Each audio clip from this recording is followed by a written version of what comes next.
It's a new opportunity for the student who never thought are going to invent a new products for the future.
We welcome the delegates from University Lambung Mangkurat enters the hall.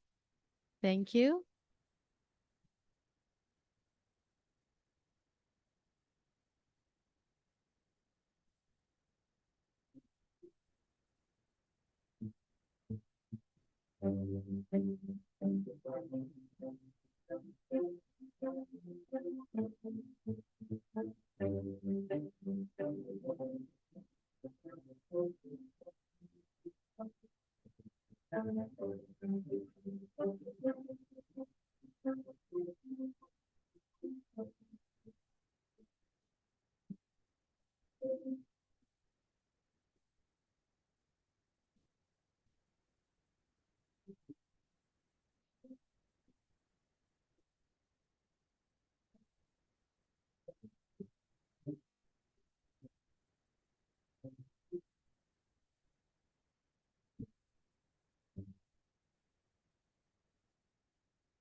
It's a new opportunity for the student. We welcome again the delegates from University Lambung Mangkurat. For the future.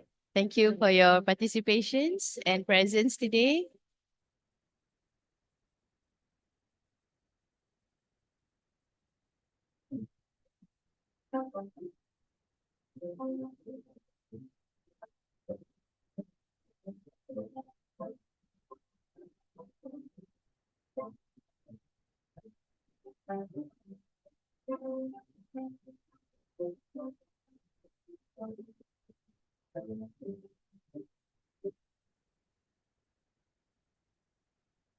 Announcing the arrival of Tuan Haji Hassanul Basri bin Abdullah, Dean, CFS IIUM, accompanied by ICFSE 2024 Program Director and CFS Management.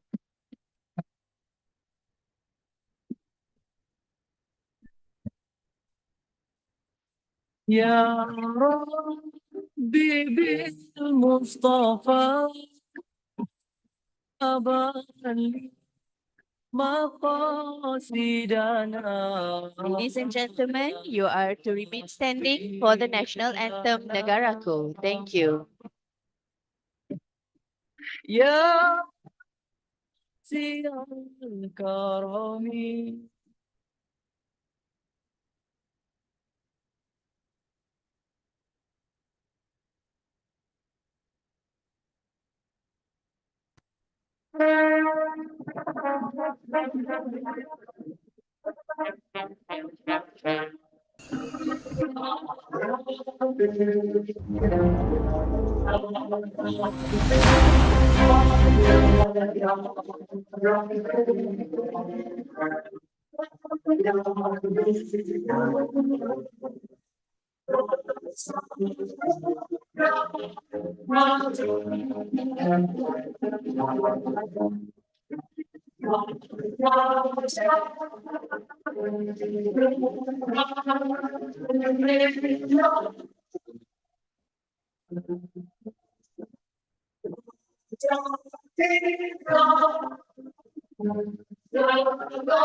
Ladies and gentlemen, you are invited to take your seats.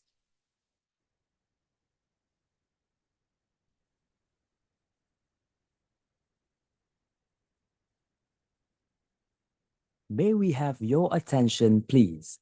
This is a public safety announcement. Assalamualaikum warahmatullahi wabarakatuh. Welcome to the Center for Foundation Studies, International Islamic University Malaysia, Gambang Campus. You are now in Al-Khawarizmi Hall. Upon the sound of the fire alarm or an evacuation order has been issued, please evacuate the building immediately. Emergency situations can be triggered by the presence of potential hazards such as fire and natural disaster. This hall has 9 main emergency exits. The first emergency exit is located at the back of the hall, and 4 are located on each right and left side of the hall.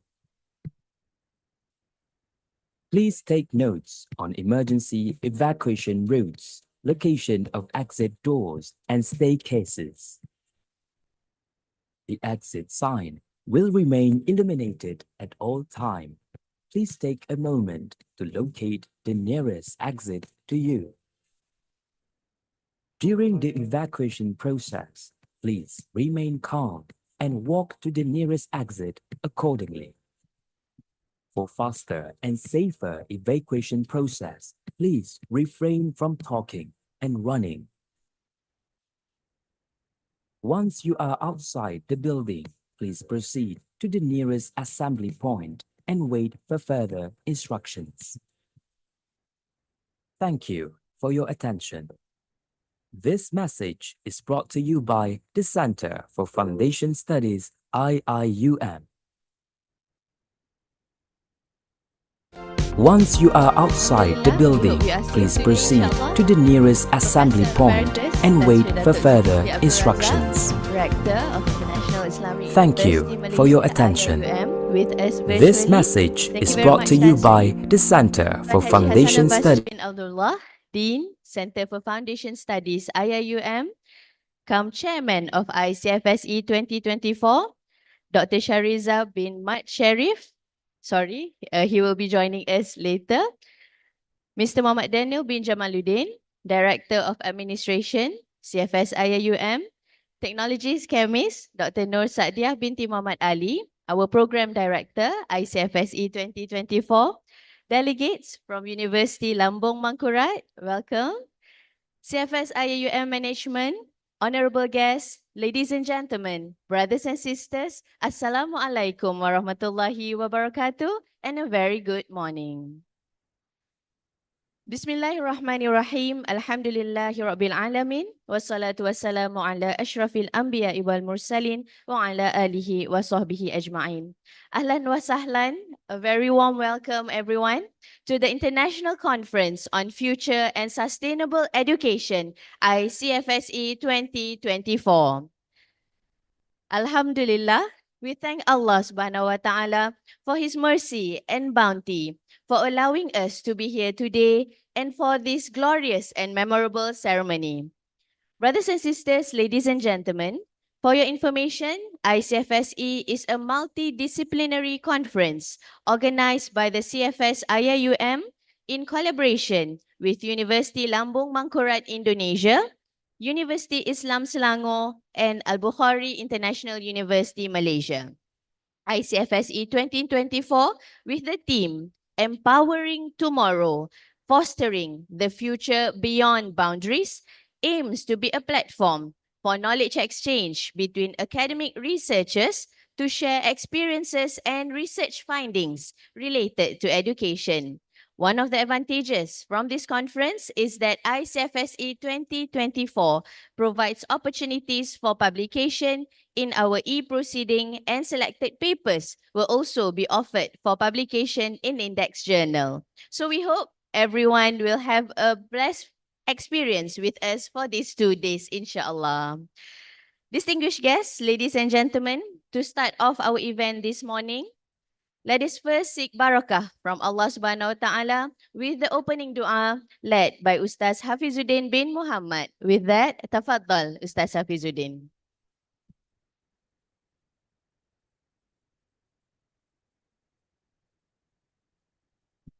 Assalamualaikum warahmatullahi taala wabarakatuh.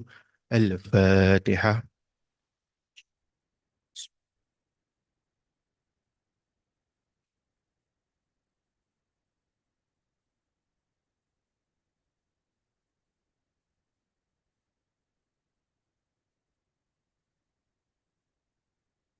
Allahumma salli ala Sayyidina Muhammad wa ala alihi wa sahbihi wa barik wa salim.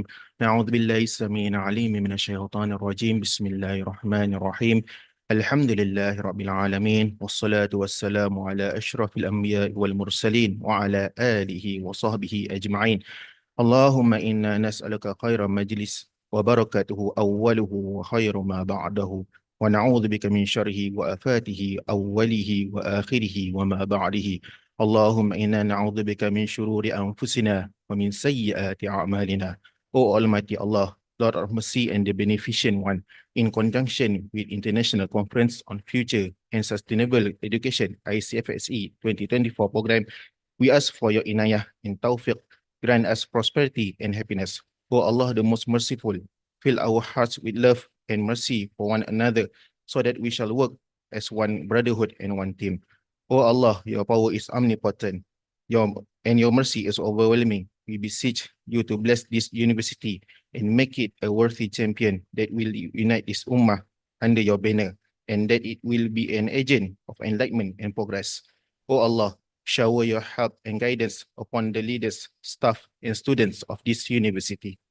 O Allah, grant us the blessings of continuous prosperity and safety. Grant us the wealth of knowledge and adorn ourselves with obedience to you. Glorify us with piety. Protect us from all evil and shame. Protect us from all forms of wickedness and disobedience. protect us from all disasters, beautify ourselves with health so that we can dedicate ourselves to this beloved religion and nation. اللهم إنا نعوذ بك من البرص والجنون والجذام ونعوذ بك من سيل الأسقام. اللهم اجعل جمعنا هذا جمعا مرحوما وتفرقنا من بعده تفرقا معصوما ولا تجعل فينا شقيا ولا محروما إنك على كل شيء قدير. ربنا آتنا في الدنيا حسنة وفي الآخرة حسنة وقنا عذاب النار. وصلى الله على سيدنا محمد وعلى آله وصحبه وبارك وسلم والحمد لله رب العالمين. Amin, amin, ya Rabbal Alamin. Jazakallah khairan, Ustaz Hafizuddin, for the wonderful dua. Ladies and gentlemen, brothers and sisters, our ceremony would not be complete without the welcoming speech by our respected Dean. So with that, without further ado, let us invite Tuan Haji Hassanul Basri bin Abdullah, Dean CFS IIUM, to deliver his welcoming speech. Falyatafaddal mashkura.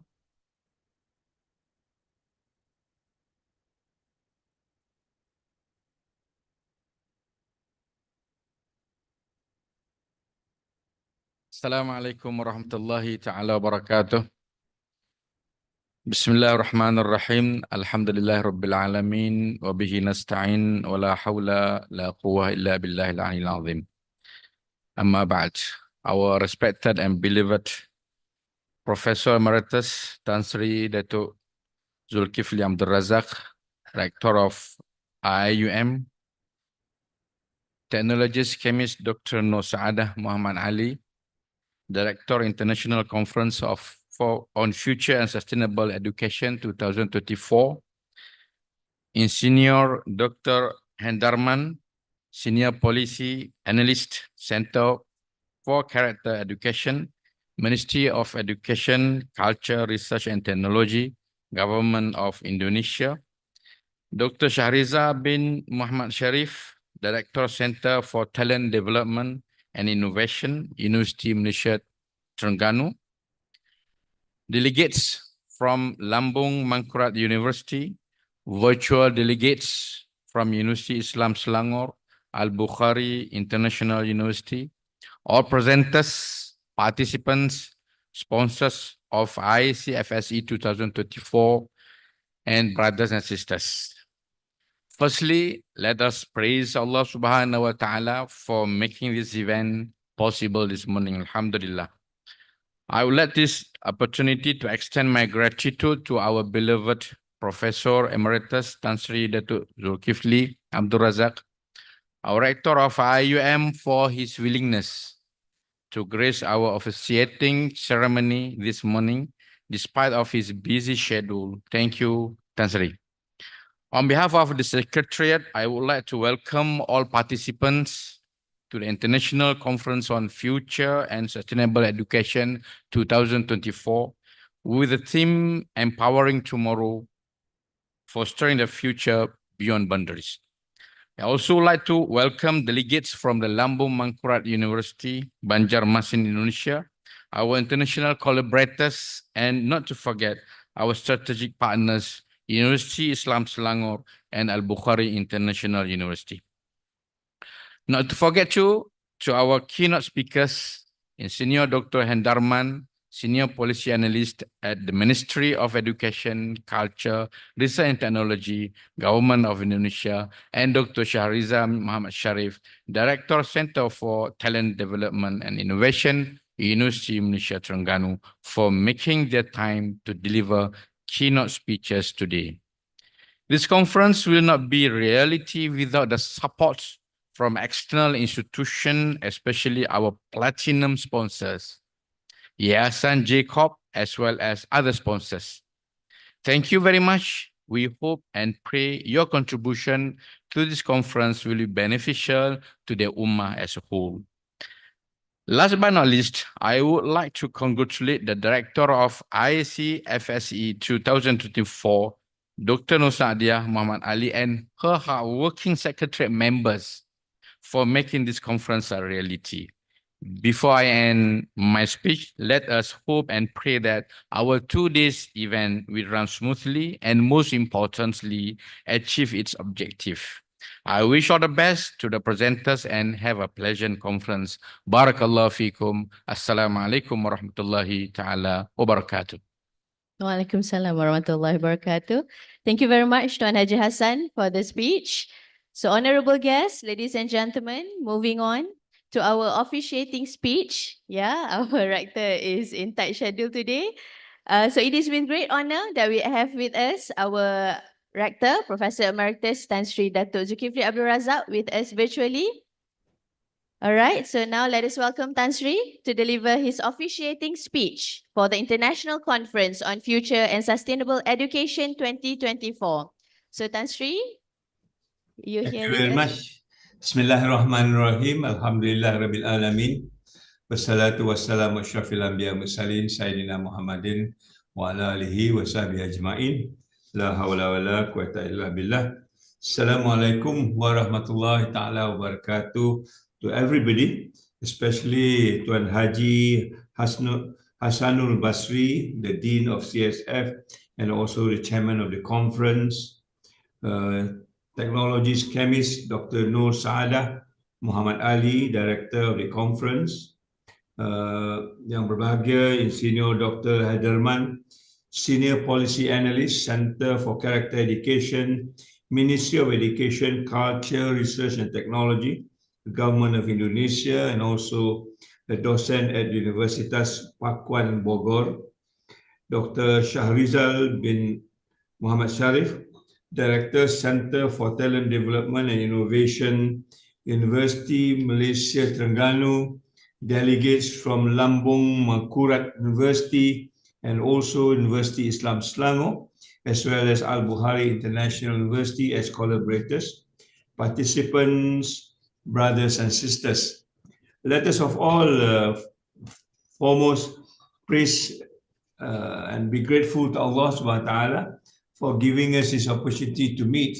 And I would be very delightful to greet you today, although I am unable to be there in person. But nevertheless, we are very excited to have this conference being held by our university, particularly by the Center for Foundation Studies.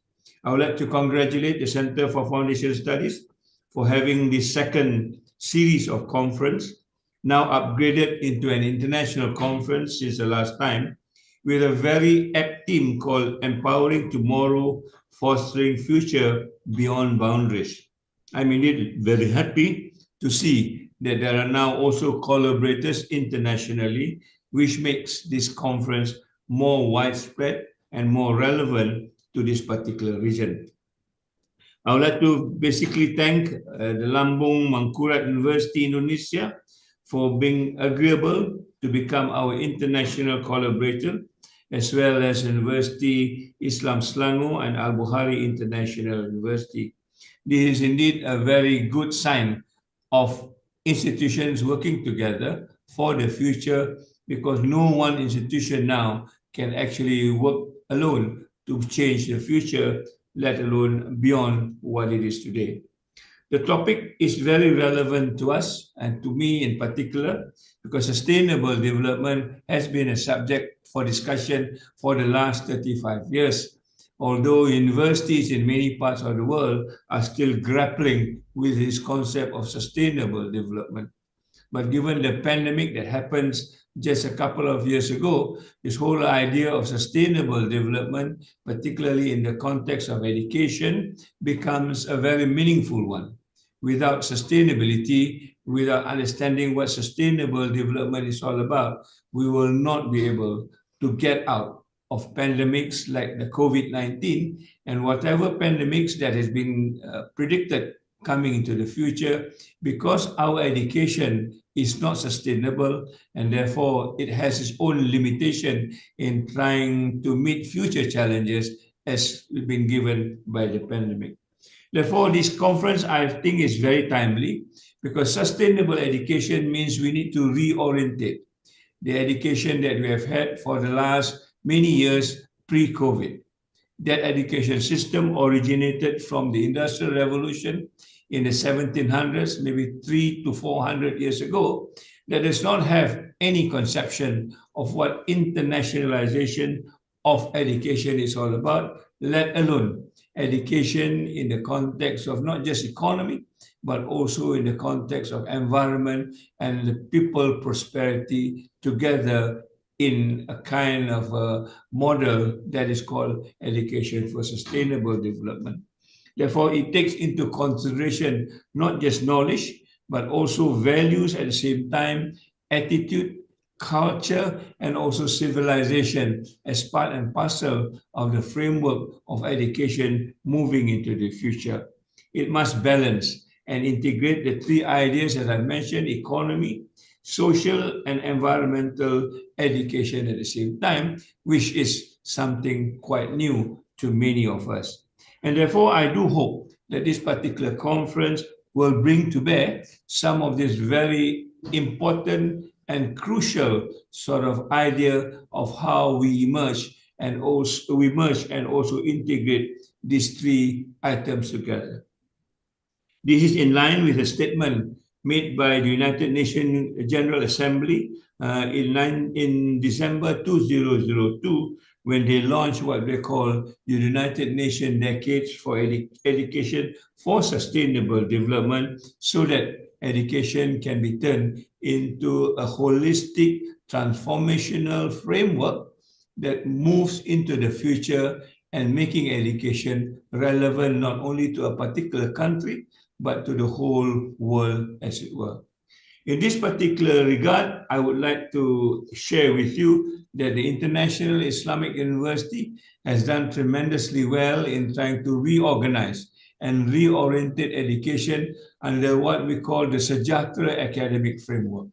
This framework looks not only on the philosophy of the university and also the kuliahs around it, but also take into consideration the national education philosophy or the falsafah pendidikan kebangsaan, together with the UNESCO philosophy of education called the 4 pillars of learning.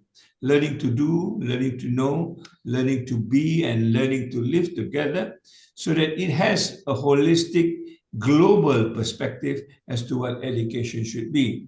And more recently, they have added one more dimension, is learning to become sustainable and transformative at the same time. In that regard also, IIUM has created its own scenario plan, what we call IIUM 2040. In others, we're able to predict where this university will be in a period of 2040, which is maybe about 15 years from now. We will have to go into what we call the Agenda 2030, which will see how universities around the world work as far as sustainable development is concerned. And for IIUM, we have got another 10 years added to it, so that the planning will be holistic, the planning will be futuristic, and the planning will also be transformative at the same time.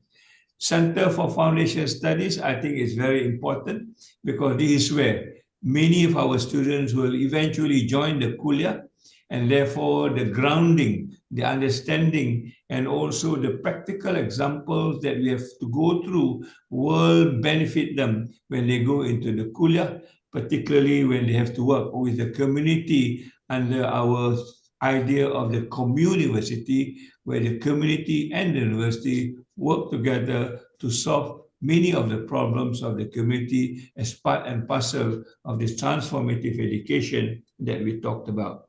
So I think there's a lot to be discussed, and I do hope that we will come to an understanding of how we will manage the future together, so that universities around the world, together with us, particularly in this part of the region, the Nusantara, will be able to give their own contribution to move forward. And that is why I think the theme, Empowering Tomorrow, Fostering the Future Beyond Boundaries, is very timely and is also very crucial for us to make it work, so that tomorrow will not be uncertain anymore, as we have seen today in many parts of the world. Therefore, I look forward to this exchange of ideas, insights, inputs, and also experiences from neighboring countries, particularly Indonesia, and also certainly the institution in Malaysia itself. It, I hope, will leverage this conference into a very valuable platform so that we can also be active participant in the global scenario. Just last night, I think there's a conference that is initiated in New York to talk about the future of education. And therefore, you can see the resemblance. Not only we talking about the future of education, elsewhere, people are also talking about the future education. And the more we talk about this, the more we can meet each other's demand, the more relevant it becomes for the future. On that note, I would like to wish this conference a very successful one, a very productive one, and indeed will be something that we can implement at the end of the day. I hope you will take away from this conference some of the understanding that we are doing in this university. And of course, we will also would like to learn from you, without which I think the university will remain irrelevant and isolated. On that note, it gives me a great pleasure to officiate the opening of the International Conference on the Future and Sustainable Development with the kalima Bismillahirrahmanirrahim on the theme Empowering Tomorrow, fostering the future beyond boundaries. Wabillahi taufiq wa hidayah. Assalamualaikum warahmatullahi ta'ala wabarakatuh, and God bless. Assalamualaikum.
Alhamdulillah, our greatest gratitude, Rector, for your inspiring speech. So we hope every one of us can transform education into amal, inshallah, and application to solve and betterment for our ummah, inshallah. Thank you very much again, Tan Sri Rector, for your precious time and spending your time here, despite your busy schedule. All right. Thank you, Rector. We hope to see you again soon, inshallah. Assalamualaikum. All right. We also would like to welcome our second keynote speaker, Dr. Shariza from UMT. Thank you for your presence. All right, ladies and gentlemen, moving on to our next important agenda, which is our first keynote speech, by our honorable speaker, who is also with us virtually.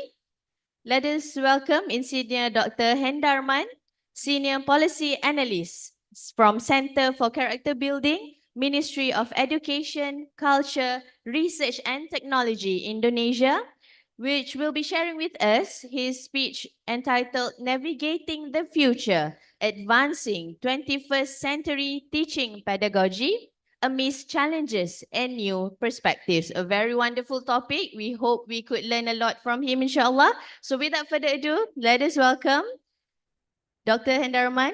The floor is yours. Thank you, Cik. Bismillahirrahmanirrahim.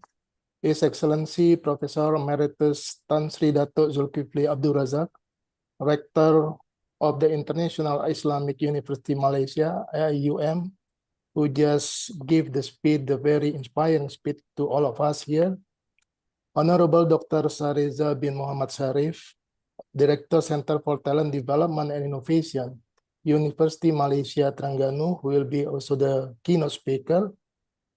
And Honorable Tuan Haji Muhammad Lafzul Muda, Tuan Haji Hasanul Basri Abdullah, the Dean, Honorable Professor Suratno, my colleague from University Lambung Mangkurat, South Kalimantan, Indonesia, deans and lecturers and staff from IIUM, and for sure participants, presenters and delegates for the International Conference on Future and Sustainable Education 2024.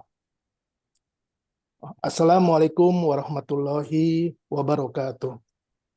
First of all, please accept my apology for not being able to attend the conference with you all, even though I pre-planned to come to Pahang, who is another state that I remember for Malaysia. I used also to attend the training about 40 or 30 years ago in Penang, Malaysia. Really, Malaysia also good memories for me. And also for this conference, I like to share with you together. And then this also hopefully can be in line with the theme of the conference today, Empowering Tomorrow, Fostering the Future Beyond Boundaries. As I agreed also with the director, who said that this is timely and critical for all of us. And this is also good, for the collaboration between the universities. And then, of course, that the university cannot be alone to work in the future. We have to work together, and then we have to share the experiences, the expertise from different countries, and then we come up with the kind of the similarities, and then we bring together the innovation for the future in order to sustain whatever the challenges. We sustain the innovation in order to anticipate the challenges and also the new perspective in the future. My title today is given by the organizing committee, even though I try to negotiate in a way, just to fix to the experiences I have. This the title is Navigating the Future, Advancing 21st Century Teaching Pedagogy Amidst Challenges and New Perspectives. This title is very powerful, and then we cannot let ourselves be left behind. The development and the innovation, what we faced today, tomorrow, and probably in the years time to come. So allow me to share with you my presentation, and then wait a minute.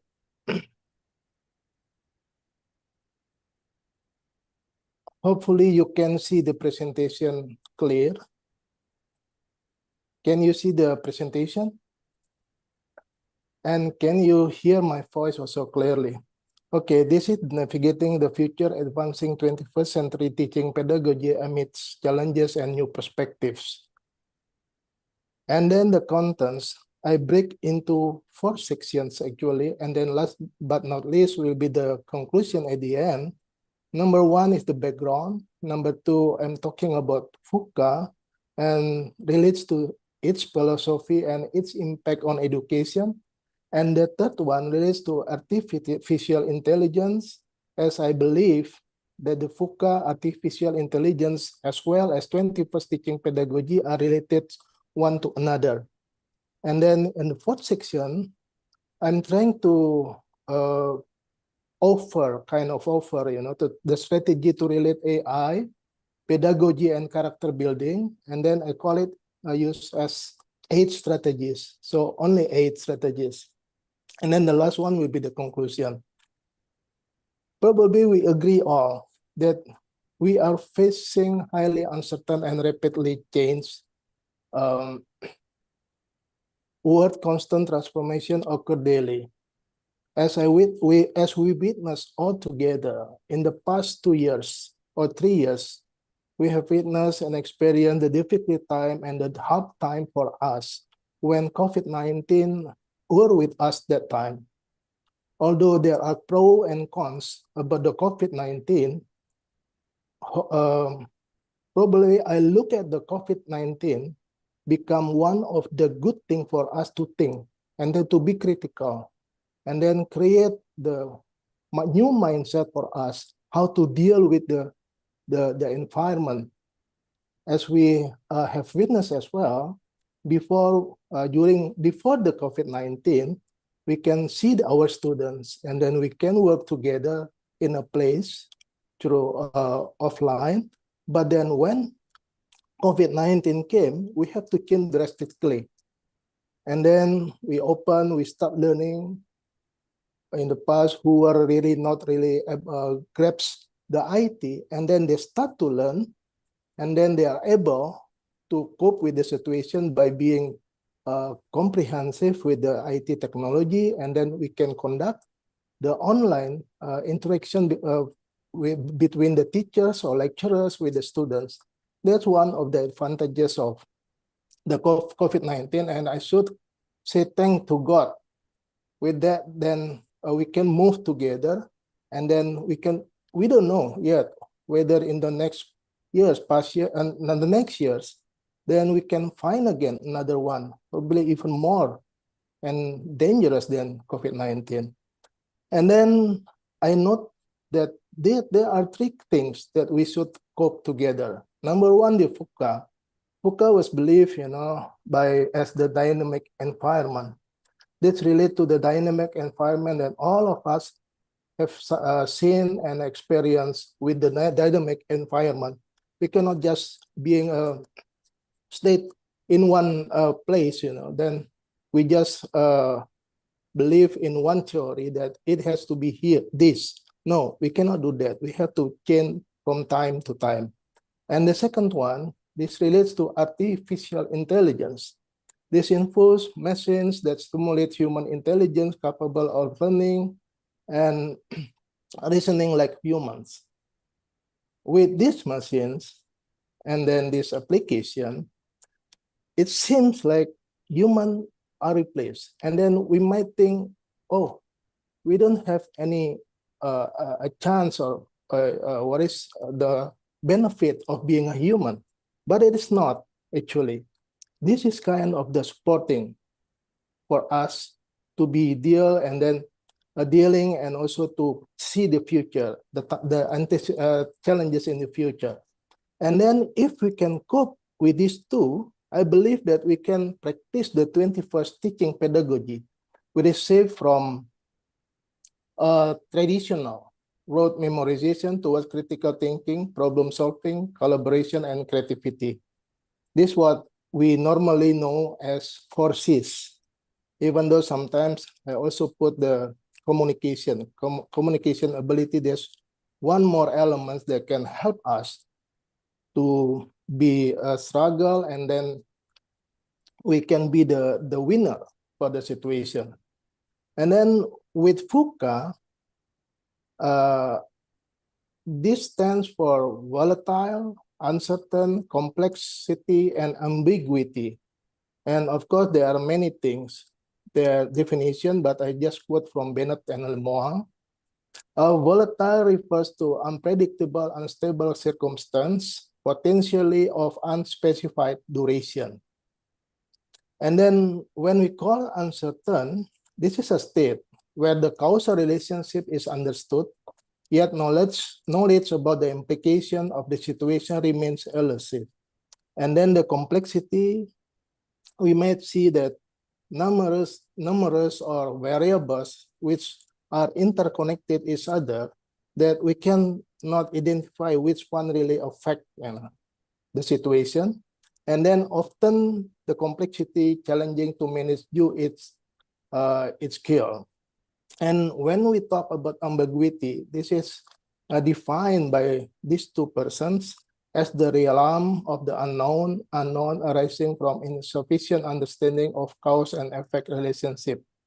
So, say for example, if the research, then we normally ask our students to see the cause and effect, the relationship, but in fact, in the reality, sometimes we cannot predict all, And then the challenge for us, even from the research, is how to transform, what I call as K2P, knowledge to practice.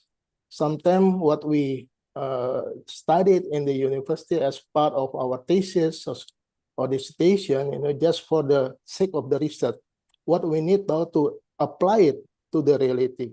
And then the FUCA impact on education, as I learned from number of references, I put only 4: curriculum adaptation, pedagogical innovation, leadership and governance, as well as student preparedness.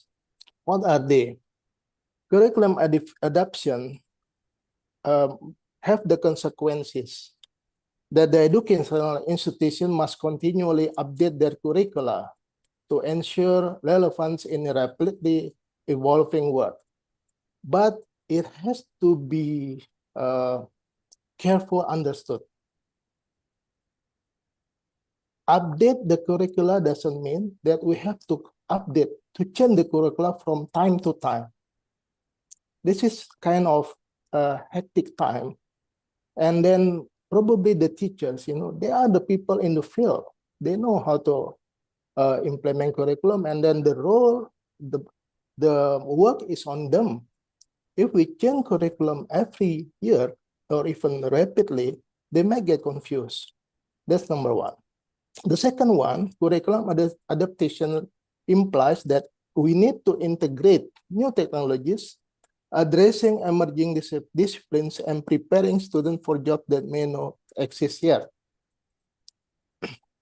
If we are dealing with students, we should not be in constant situation. We as the lecturers and students, this is in my opinion, we have to catch up with the update knowledge and technology.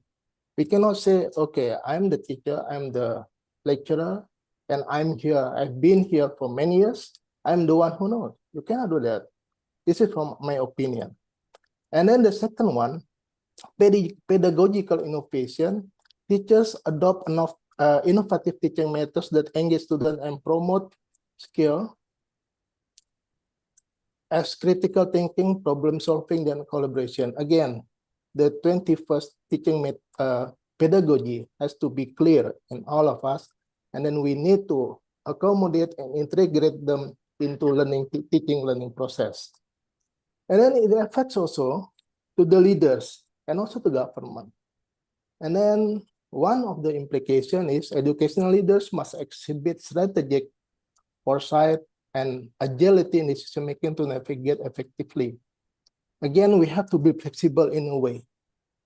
Okay, and then we have to open. We listen to different perspectives, the differences among those who are dealing with the situation, even in our office or our universities and our faculties, and then let them give the expression and then come up with the new idea in order to make the better one for the future. And then the second one, of course, we anticipate the trends, manage risk, and foster a culture of adaptability. as mentioned by director just now, we are talking about economy, environment, and people prosperity. Then this really the challenge for us. Okay, then we have to be kind of adaptable and learning, as UNESCO said, learning to do, learning to learn, learning to be, and learning to live together. We cannot just let alone, and then you'll be kind of the unique person, but you'll be isolated from others. And then the fourth one, student preparedness. This relates to goal of education. I think all of you in this event, are aware the goal of education is not only knowledge transfer. That is in the past.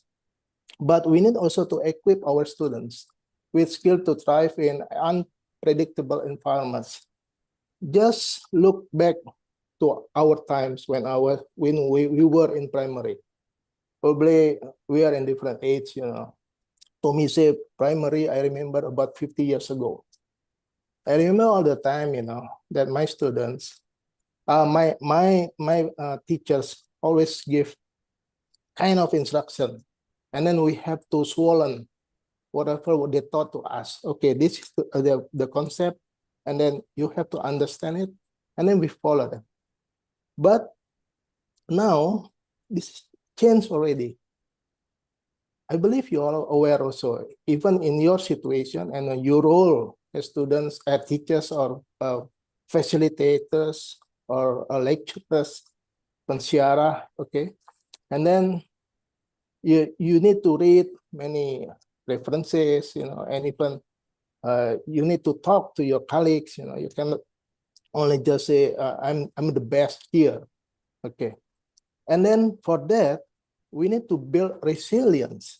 Resilience refers to how our students or even ourselves can cope with any situation, any change. Okay, and then we have to be creative. And then the third one, digital literacy, and the ability to learn continuously throughout the careers, our careers. I think the very simple way to be good, and then we can stand, for any situation is being capable, being adaptable, being creative, and digital literacy, and then being resilience. And then the second one, as I mentioned earlier, this is what I call as kind of, sometimes they are our friends, sometimes they are our enemies. Sorry if you disagree with my hypothesis. Because if we look at the artificial intelligence, even though some say, oh, this is not good, but again, of course, in any concept, there must be the advantages and disadvantages. I found three about the advantages. Number one, accessibility. Because with AI, we can provide learning support for students with disabilities or special educational needs. Of course, in the past, we always had problems with this, but now with AI, you can have it for making the accessibility for those especially disabilities or special educational needs. And then the availability, 24/7, right? 24 hours a day, 7 days a week. So no such constraint for us, because with AI can provide immediate feedback and assistance to students outside regular school hours. So we cannot say to our student or say, oh, sorry, this is already after class hours, and then we cannot communicate. But we can do that anytime. Of course, also we have to limit, We cannot just say spend our 24 hours a day to serve our students. And then with data artificial intelligence, is regard to data analysis, it can process extensive educational data to detect patterns, forecast student achievement, and guide teaching methods. I'm sure that all of you have done it using artificial intelligence. But in other side of the coin, we also have the disadvantages of having or using artificial intelligence. Number one, cost. Requires significant investment in infrastructure, software, and training. People might argue, no, with artificial intelligence, we can be more efficient. Yes, in a way, but at the beginning, for sure that in the school, probably, or in the university, and also we need to train, to provide training to who needs to use artificial intelligence. It cannot just naturally, done by somebody, except those who are very intelligent and critical and really smart in a way, to learn the IT. And the second one, the disadvantages, ethical concerns relate to data privacy, algorithm bias, potential for replacing human interaction with machines. Again, the ethical.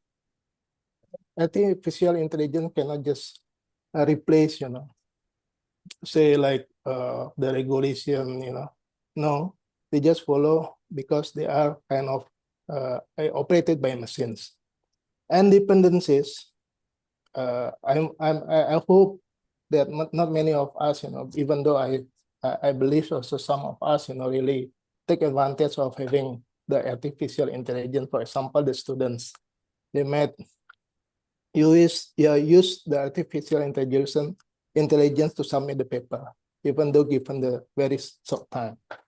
But again, it is to be careful, because if we over-reliance may diminish critical thinking and problem-solving skills in students if they become too accustomed to receiving automated answer and feedback.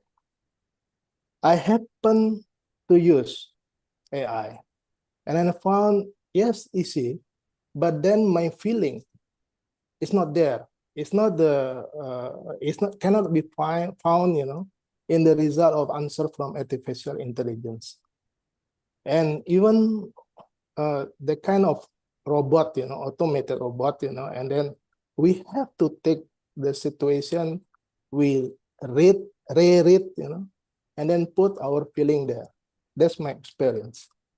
And then the fourth one, related to disadvantages, integrating AI into existing educational system. This might take some time. And then the fifth one, lack of human touch. This concern with role of teachers in emotional support, mentorship, and encouragement to students. Meaning that as teachers or lecturers, we cannot say, okay, artificial intelligence, okay? And then, okay, you just do it. And then you just try to get rid of as your role as teachers. You cannot do that. This is my belief, because we are responsible. We are the educators, we are facilitators, and then we are responsible for the humans and also the what I call as the values, as mentioned by Parector, the values, the culture, that cannot be integrated or accommodated by artificial intelligence. And this is my proposal, actually, to relate AI, pedagogy, and character building. And it can be discussed later, probably. And number one, how to relate these three important elements. Number one, cultivate meaningful connections. Cultivate minimum connection, meaning that we need to emphasize the importance of personal connection and relationships within the learning environment. Don't separate our students within their environment. We have also to let them know that their surrounding and then the local resources can be used for their teaching, their studying, okay? And we know in the past, we use kind of resources from our surrounding, okay? And then they're still important because as some studies indicated, say the problem in using mother language, sometimes we force them to speak in national language, but in fact, at the first grade until third grade, the lower class, you know. Of course, it's good also to give them the opportunity to use to understand the materials, the class content using the mother language. And the second one, encourage critical thinking and reflection. This is the way that I believe also all of you, you know, in their in the school's environment or educational setting in general, we like now to question, to analyze, and reflect as student to on information provided by AI. You can use AI for this, you know, and rather than this is again not to avoid us being our responsibility as being a lecturer or teachers. Okay, it's easy for us, you know, to ask. Okay, you write 10 pages, even for them 100 pages of the assignment will be very easy because they know how to use it, how to have it using AI. But that's not the way that we just let them. But again, we need to give the guidance to them how to use AI in a wise way. And then the third one, promote emotional intelligence. This means that we need to emphasize the development of emotional intelligence alongside academic skills. For example, empathy, self-awareness, and social skills. You know the influence of the media right now? Sometimes they make us, you know, kind of in brutal way, you know, in the life. We don't consider, we don't have the empathy, isn't the tolerant to each other, you know. Say like in Indonesia now we are focusing on, we call as three big sins in education. Number one, bullying. Number two, sexual harassment. And the third one, we call it as intolerance. We have the policy, the minister policy on that, because we found that even in the university level, you know, the sexual harassment rate or level is quite high. And you know the actors, the pensiara and the lecturers, number one. And that relates to the order, you know, of hierarchy. Say, for example, director to the dean, because of the high rank, you know, then they meant easily to quote unquote, you know, to hazard the subordinate. Then we need to make them aware, you know. Then we have to build the empathy, self-awareness, and social skills. And then, of course, in our class, we need to integrate ethical and moral discussions. Engage our students about the ethical implication of AI and technology, privacy, again, in relation to the previous one that I mentioned to you, and to develop awareness of broader societal issues. Say like, most of you know, since the location of IIUM, you know, in Pahang, probably we need to also to allow the students to learn about other states in Malaysia and even through across the border, so Singapore and Malaysia, and that's good. Why now in this conference we have the delegate from different universities, even from Indonesia. Hopefully, the participants from University of Lambung Mangkurat can share, you know, their experiences, you know, not only in South College Kalimantan context, but also based on their research. Probably they can also use the locus from other provinces in Indonesia. And then the fifth one, facilitate mindfulness and contemplation, meaning that we need to encourage practices that encourage mindfulness. Say, for example, moments of silence, breathing exercise, or reflective journaling to help students connect with their inner thoughts and emotions. I believe that you read in media, you know, when the students, you know, being frustrated and that they are crazy of the assignment given, and finally, say like in Japan, you know, and then they do what they call it a harakiri. We don't want to see that in our context, okay? And then this is my meaning that we need to help them, really our students. If they have problem, don't let them be themselves. In a way, they don't have the friends. We should put our ear, I mean, to listen to them. This is the situation.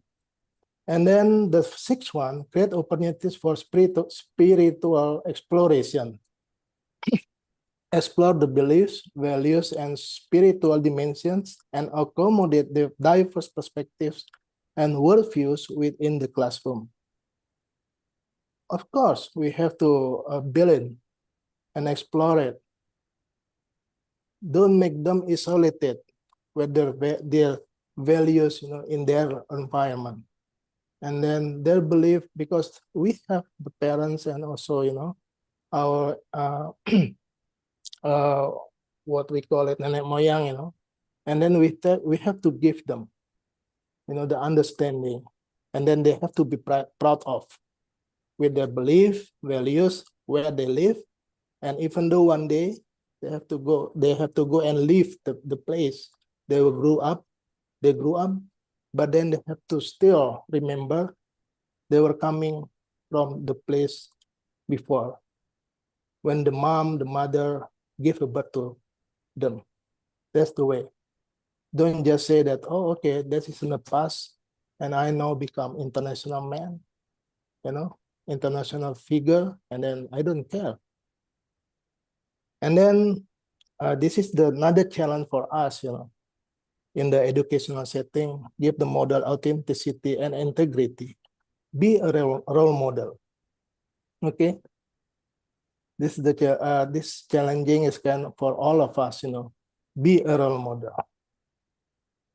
As I mentioned earlier, probably if we don't know, probably like in Indonesia, we also issued the minister decree, not minister decree, minister regulation, how to eradicate sexual harassment in the university. How come, if us as a lecturer do, something which against the values and the beliefs? And then this is the challenge, is be a role model, demonstrating authenticity, integrity, okay, and a commitment to lifelong learning, and as well share personal stories and experiences. I like people, who are open-minded, and then they are not afraid of sharing with others. Okay. For example, for us, look at just I put the example of me. When I'm lecturing, I give my presentation, the PPT one, rather PDF one. I don't mind, even for some event or forum. And later on, I also will share with you the PDF as well as PPT version of our presentation today. To me, I don't mind if people then use my PPT, my presentation, and put their name. I don't mind. Of course, they can modify it, and then very easy using AI. That's what I refer as personal experiences. And then the eighth one, this is my proposal, right? I'm not asking you to set all the 8 strategies. Probably you can make and have more than 8 strategies, even 1,000 strategies. That's related to the context of us. We cannot force that we have to make all of them in similar ways. No, we have to think the differences. That's the thing that can sustain our future. And then the last one, the 8th strategy, foster a sense of purpose. Find meaning and purpose in learning by connecting academic content to real-world issues and their personal aspirations. We are living not alone again. Okay, and then we have also to be the winner. We have to compete. That's we need to inject to our students. We have to compete in this global way. We have to be the winner. That's why we need to know the real world issues. We cannot ignore. We cannot just say, okay, their own business. No, we have to do now. Even in Asian countries, we have to work together. I think that's the 8 strategies, and then the conclusions. I have 5 conclusions. Number 1, AI continues to transform education by offering innovative solutions to improve learning outcomes, enhance teaching practices, and prepare students for a rapidly evolving world. Don't be afraid of the existence of AI, number 1. Number two, SI enhances education processes by providing efficiency and personalized learning experiences. Teachers or lecturers remains crucial in fostering character development and ethical behavior. It cannot be replaced, definitely. And then role of teachers remains indispensable. Because I heard, from teachers in the field, oh, how come now our students never listen to us? They believe that they can get information more updated than what I teach. And I said, you should also learn the new technologies. That's your challenge. And then the role of teachers remains indispensable, provide the human touch necessary for nurturing empathy, fostering moral reasoning, and modeling ethical behavior. Teachers are there forever for this human touch, something to do with human touch values and so on.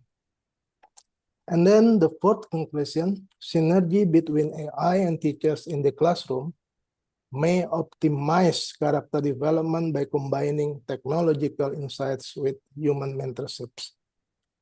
This rests on the teacher's creativity again. Remember, creativity is also one that element that we have to cultivate in ourselves. And the last one, advancing 21st century teaching pedagogy means that educators serve not only as instructors, I repeat, not only as instructors, but as facilitators of learning journeys. This is our challenge, and then I live on you, and then I believe in your papers. You will share, many things to do with the many things to do with the empowering tomorrow, fostering the future beyond boundaries as our theme in the international conference. With that, I end up my presentation. I hope that the presentation can also give you insights, even though not all, and I believe probably many of you know already whatever I share with you today. And lastly, I want again to thank to the organizing committee and then to the International Conference on Future and Sustainable Education 2024, who gave me the chance to be here in front of you and then to share, and later on, I also want to learn from you all. Thank you so much. Wabillahi taufiq wal hidayah. Wassalamualaikum warahmatullahi wabarakatuh. Waalaikumsalam warahmatullahi wabarakatuh. Thank you very much, Dr. Hendarman. Very great, inspiring sharing. So some key takeaways I believe that we can adopt as educators is how to stay relevant, how to merge the new fast changing technologies into our human touch education strategies, inshallah. Yeah. So hopefully we really appreciate, Dr. Hendarman, for your impactful sharing, I believe. And hopefully we can embed it in our teaching and learning for the benefit of our future generations, inshallah. So thank you very much again, Dr. Hendarman. We really Thank you, appreciate your presence. We Thank look you, forward Chaya. to collaborate with you again, Doctor, inshallah. Inshallah. Assalamualaikum, Doctor. Waalaikumsalam warahmatullahi wabarakatuh. Alhamdulillah, thank you very much again, everyone, for your focus and attention. So now let's move on to our second keynote speech. Yeah, let's take a deep breath for a while. Okay, lots impactful knowledge sharing that we got today, inshallah. All right, so next we are very honored to have with us here today physically our second speaker, Dr. Shariza bin Mat Sharif, Director from Center for Talent Development and Innovation, University Malaysia Terengganu, which will be sharing with us his speech on measuring impact, assessing the effectiveness of innovative teaching and learning strategies. In Malay, we want to say that kita tak nak short sendiri lah mengajar kan. Kita nak assess the impactfulness of our teaching and learning. So without further ado, I'm sure everyone is excited to hear from you, Doctor. The floor is yours. Please welcome.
Bismillahirrahmanirrahim.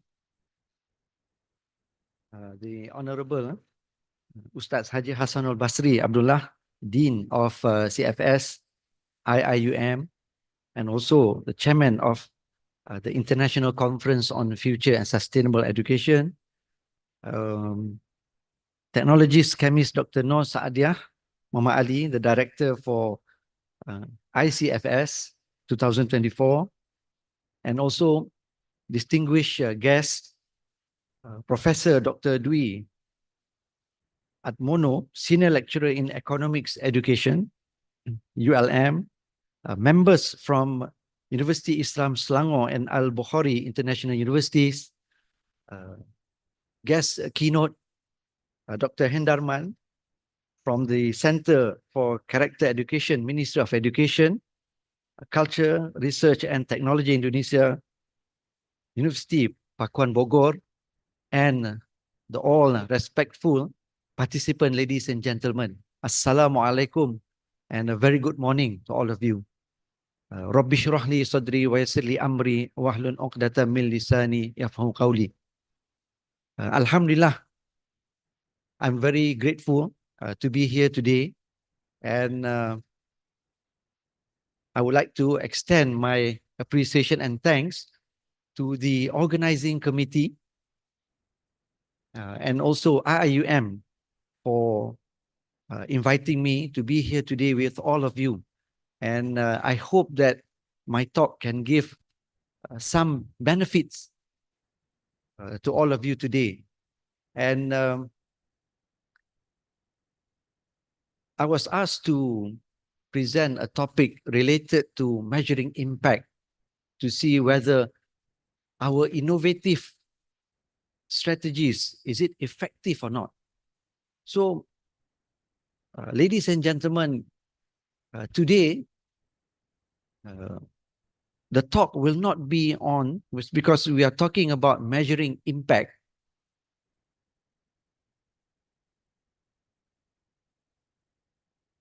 So, it all resides on the method, but we are not going to look into what are the suitable statistical method that we need to use. We are not going to look into what are the experimental design to see the effectiveness. So with it, whether to do randomized or non-randomized design, or to have a control or treatment group. But what I'm going to share is another perspective related to how can we see whether our strategy is effective or not. So, ladies and gentlemen, when we talk about innovation, as our first keynote have already mentioned, and if you notice in Malaysia, the awareness of trying to improve learning and also our teaching has been drastically, immensively conducted by mostly all educators. Okay, especially after the year 2020, when suddenly we were restricted, okay, by a small organism, okay, not by the ministry, but by the small organism, in which we need to think of how to transform our education, to make it accessible, to make it effective, okay, due to the restriction that we need to abide. Okay, and also we can see various products have been produced. It can be kits, apps, teaching methods and process. Okay, and this is also supported. If you compare 20 years ago or 10 years ago, there's not much innovation competition going around.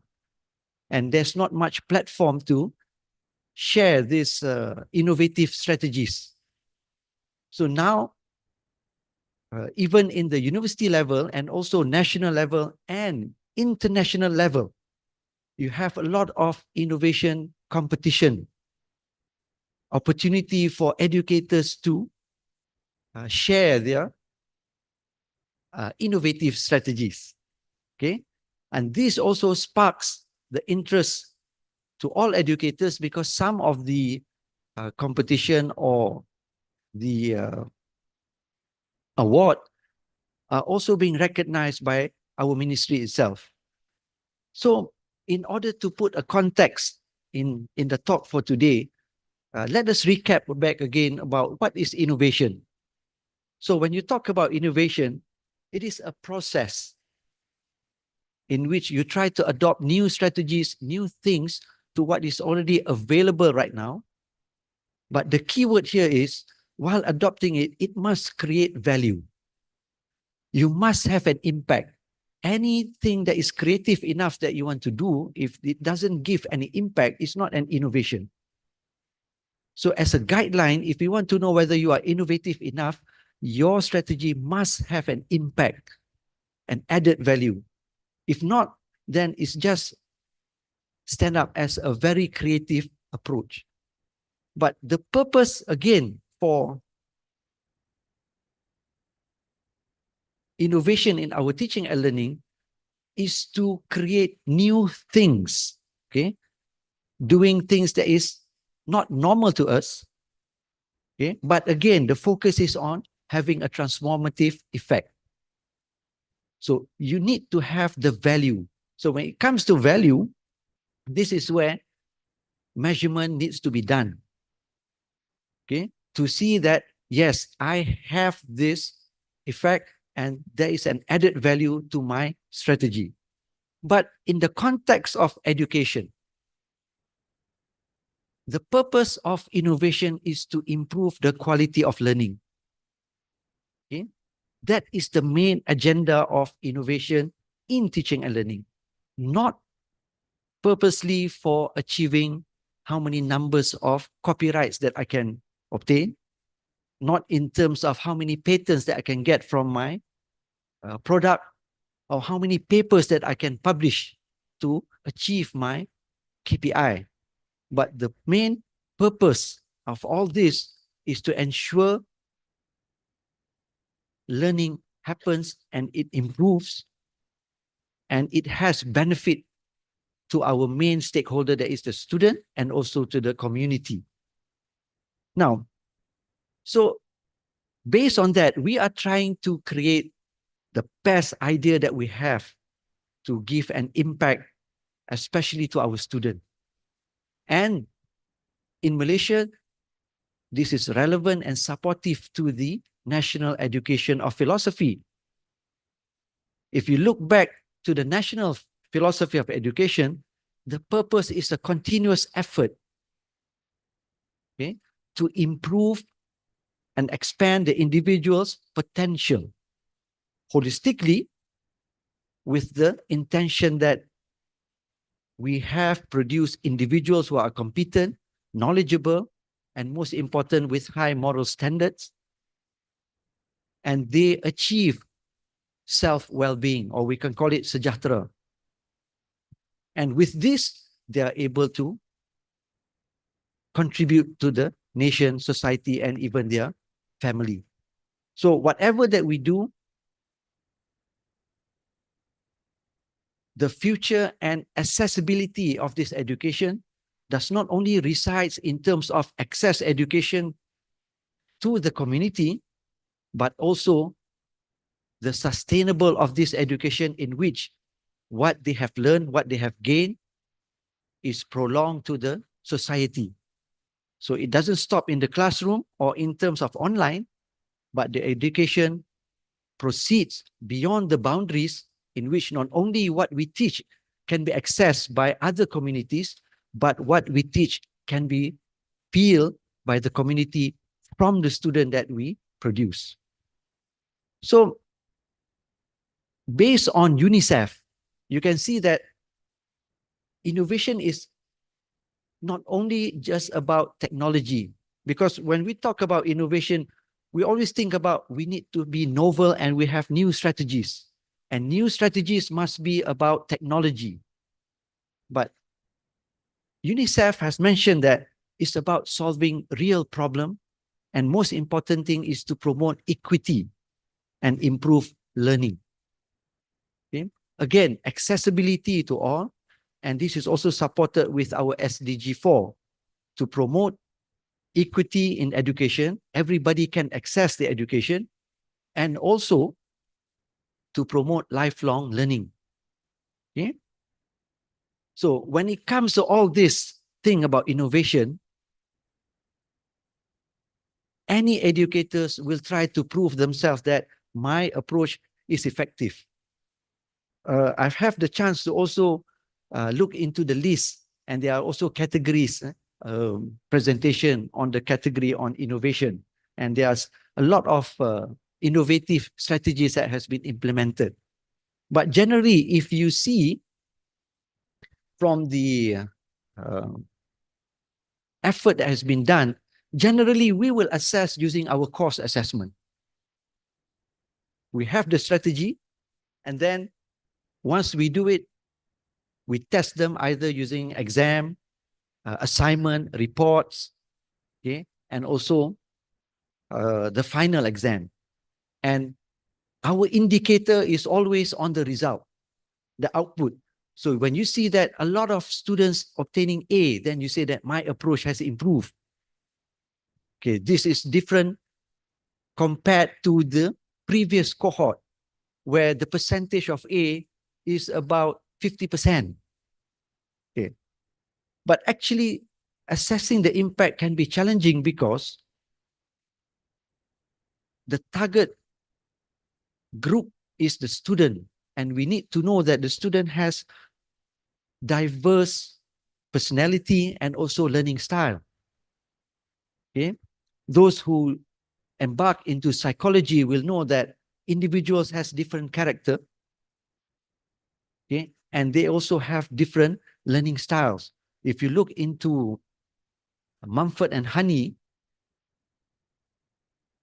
who modified from the Kolb learning style, you can see that some of them are activists, in which they learn by doing. Some of them where when you ask them, when you teach inside the class, you will see a group of people won't react and respond to your instruction. Why? Because these people are reflectors. They prefer to observe rather than do.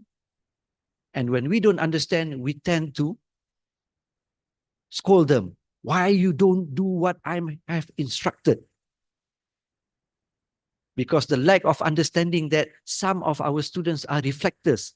They prefer to observe other members do first, then they try to conceptualize what is the thing, then only they will start to do. Some of them will not do it first because they are theorists. Theorists would like to see structures. Okay? They like to associate your instruction, the things that you want to do, with what is the main concept that I'm trying to apply. So because of this, it cannot be based on just the final assessment alone. What I mean final assessment is after you have conducted your strategy, then you assess them either using exam, assignment, and so on. So if you look into this, I give you an example why assessment, the final one, cannot be just used. Let me show you one analogy. Assuming that you have a group of individuals whom you notice have an issue of lacking in physical fitness. They lack stamina. So you try to resolve this and saying that I need to improve the fitness of my group. And then you say, I want to choose one strategy that is they will play football. I believe that by playing football, they will increase their the fitness. So you design the activity,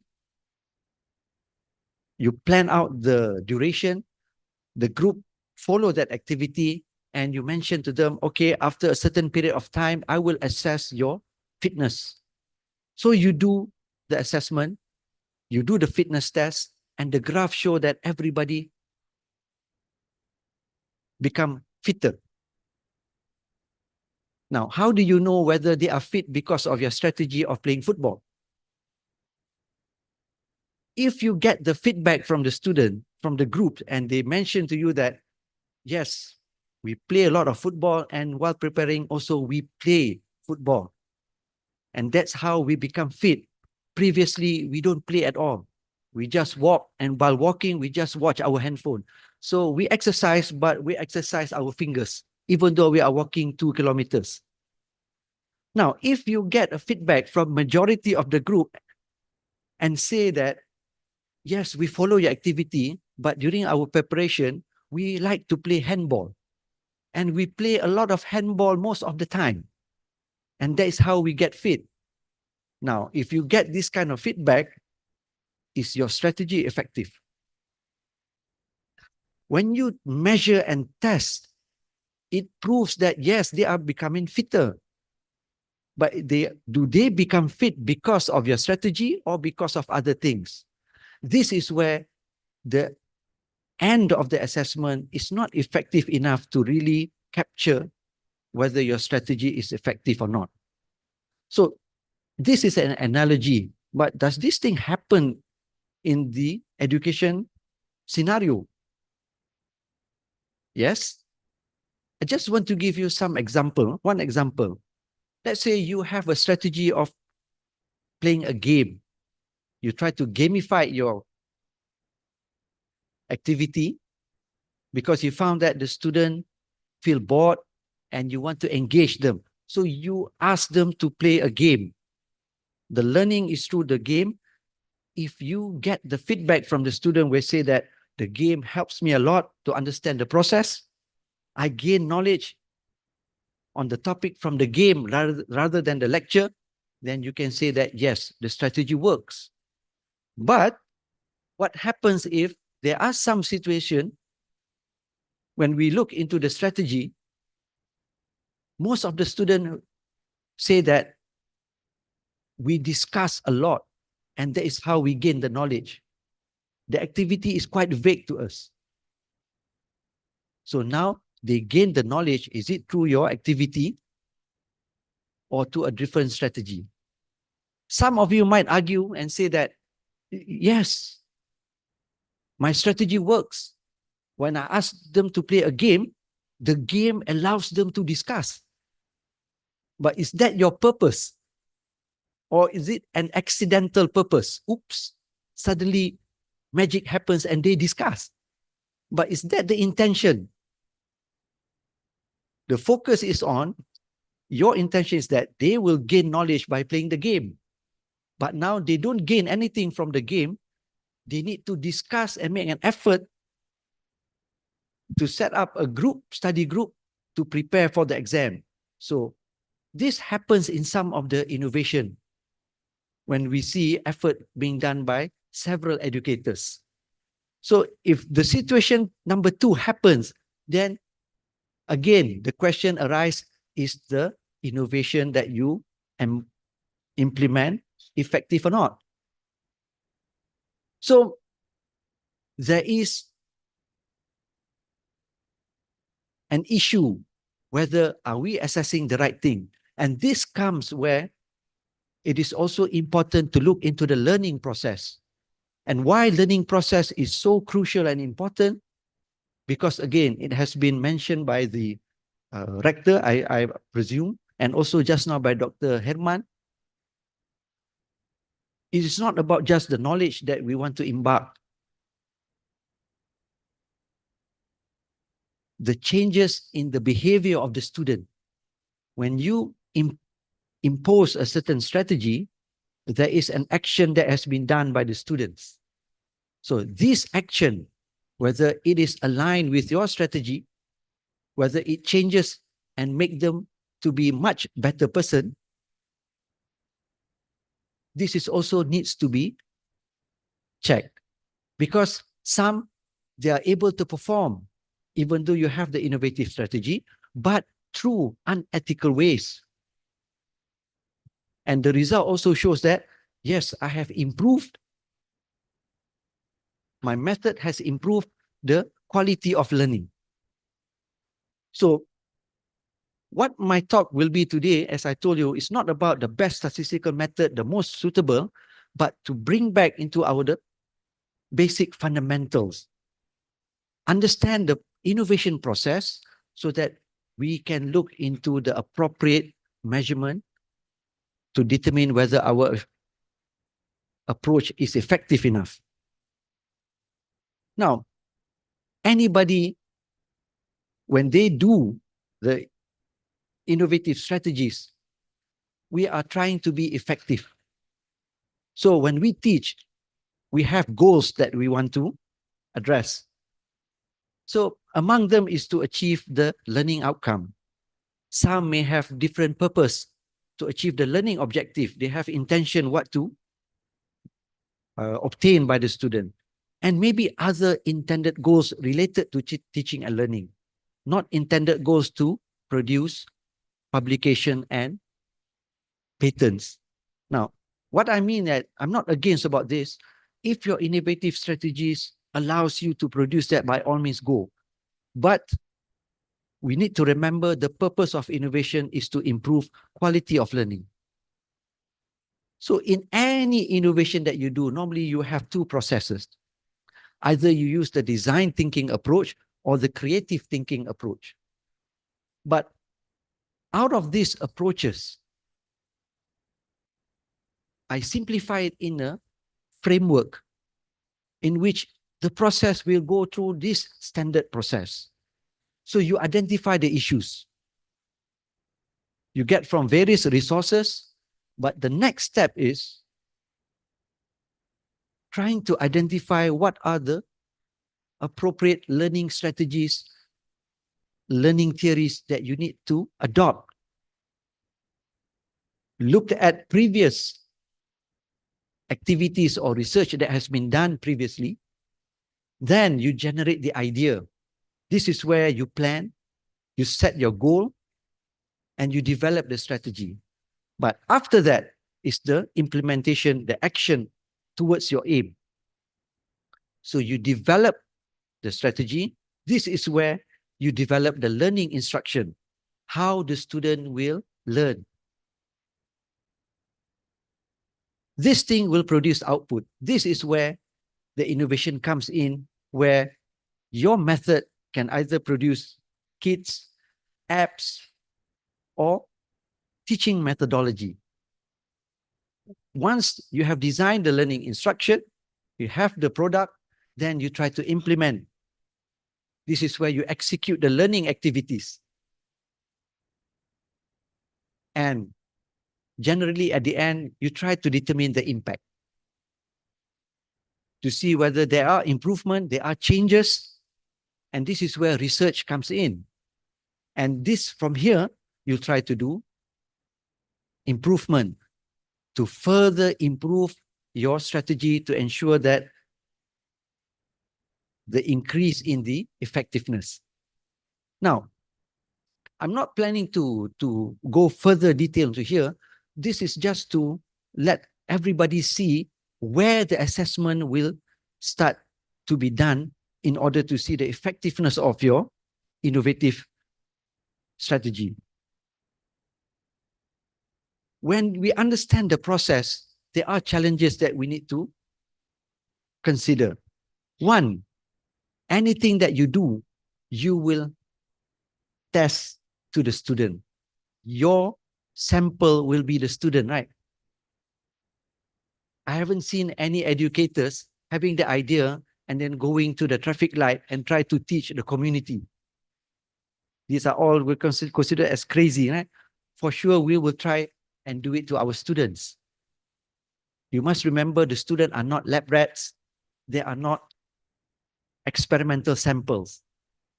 They come to the higher education institute to gain knowledge, to improve themselves so that they can contribute back to the family. What happens if you are trying to be innovative, the focus is on trying to improve your innovative thing, you tend to see students as just experimental sample. So we need to understand and be cautious so that we minimize the risk of compromising the student's potential. Why? When you start to do innovation, there are two consequences. You start to research, there are tendencies where you separate them into groups. You have the control group and the treatment groups. Sometimes you differentiate between cohorts. This semester you teach this way, the other semester you teach the other way around. Two consequences. If your innovative strategy really improves, what happened to the control group? What are the interventions that you do? And is it possible to do it within the time frame of one semester? Because you are jeopardizing the other group. You disallowed them to enhance their learning, okay? Because it so happens that your innovative strategy is very effective. So the benefit goes to the treatment group. And you assess them only at the end. So after the end of semester, then you start to see my innovative strategy has improved. Now I'm preparing a paper for conference. What about this control group? So would you be asking them again, okay, after semester, please come. I want to repair you. I need to repair you just like an engine.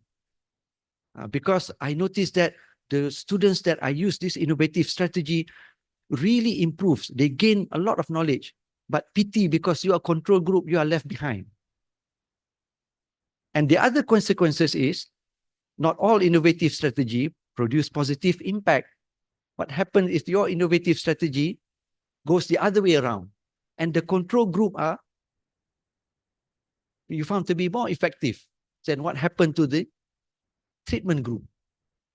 So this goes back to effective execution.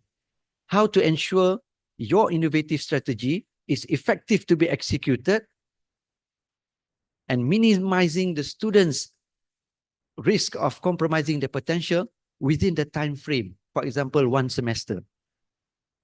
That is one thing. But what happens if your experiment goes 2 semesters? Okay, this group of first semester, I will teach as a control. Second group, I will teach using my innovative strategies. Would you be telling the first cohort, please come back, I need to repair you? Okay, so how do we go about assessing the effectiveness?